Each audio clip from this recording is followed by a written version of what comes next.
India-Pakistan's final war, ancient scriptures, prophecies, and the reality behind the claim. What if I told you that a war between India and Pakistan is not just a political prediction, not just a military possibility, but something many people believe was written thousands of years ago in ancient scriptures and prophecies? This idea has haunted millions of minds for decades.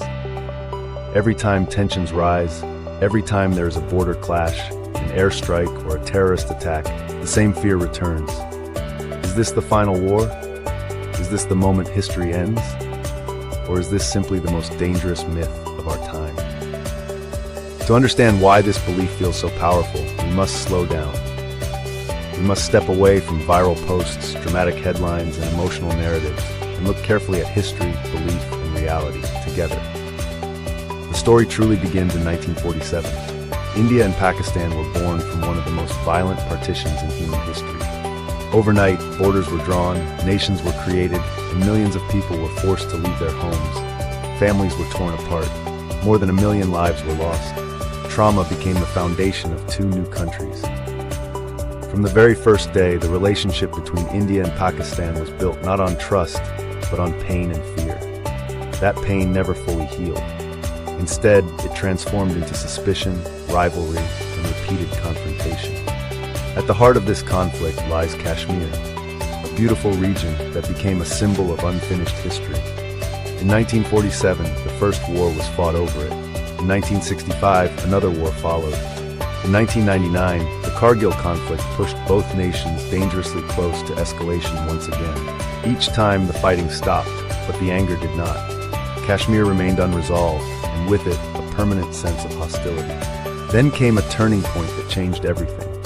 Both India and Pakistan became nuclear-armed nations. War was no longer just about soldiers and borders. It became about survival. A full-scale conflict was no longer regional. It became a global concern. This is where the idea of a final war truly took root in the public imagination. Fear, however, does not make prophecy true.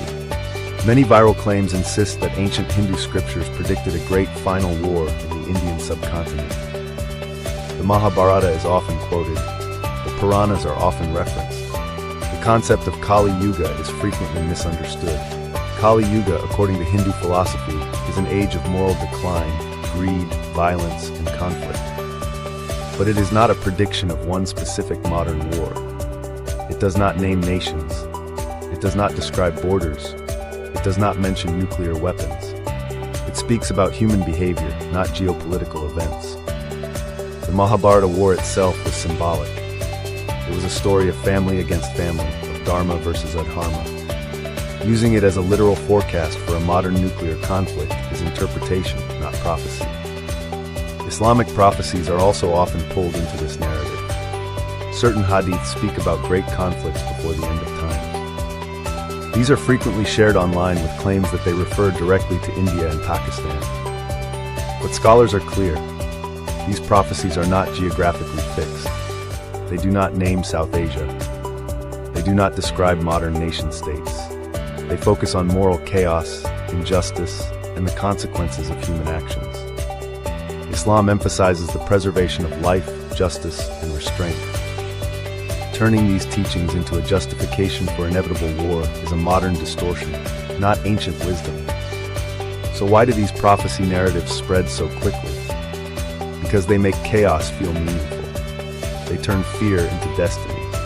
They remove responsibility from human beings. If war is written, then nobody feels accountable for pushing toward it. That belief is far more dangerous than any missile. Media plays a powerful role in this fear. Headlines scream of imminent war. Words like final showdown and no turning back dominate screens. Social media amplifies the effect by mixing fake quotes, out-of-context scripture lines, and AI-generated fear content. Calm diplomacy does not go viral. Fear does. But reality tells a very different story. Wars do not start because of prophecies. They start because of political failures, economic pressures, power struggles, and miscalculations. Governments launch missiles, not ancient verses. When we look honestly at military reality, the picture becomes even clearer. A full-scale war between India and Pakistan would escalate rapidly. It It would begin with conventional warfare, airstrikes, missile attacks, cyber operations, and border offensives. This phase would be short. Both sides would try to demonstrate strength while desperately avoiding the nuclear threshold.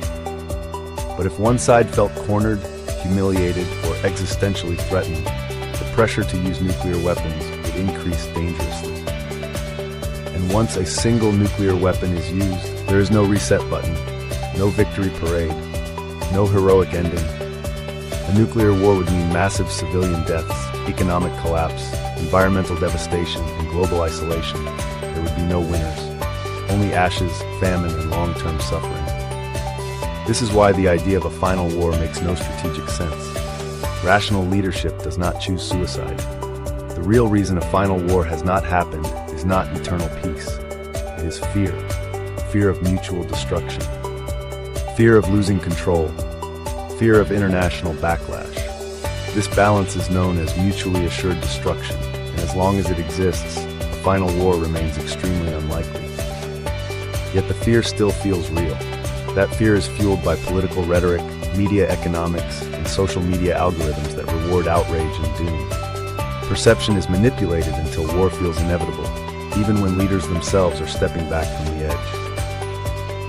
Let us be absolutely clear. No major ancient scripture names India and Pakistan.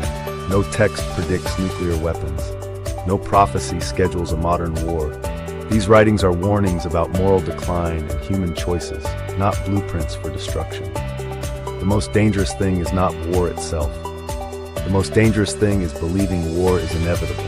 Because when people believe something cannot be avoided, they stop questioning it. They stop resisting it. And that mindset pushes nations closer to disaster. So is this the final war? War is possible. Escalation is dangerous. But a final war written in destiny does not exist. History shows that every time India and Pakistan have come close to catastrophe, they have stepped back, not because of prophecy, but because of survival instinct. The future of this region will not be decided by ancient texts, viral posts, or dramatic predictions. It will be decided by human choices, leadership decisions, and public awareness. And awareness begins with questioning fear. If this story made you think differently, if it challenged a belief, or helped you see beyond the headlines,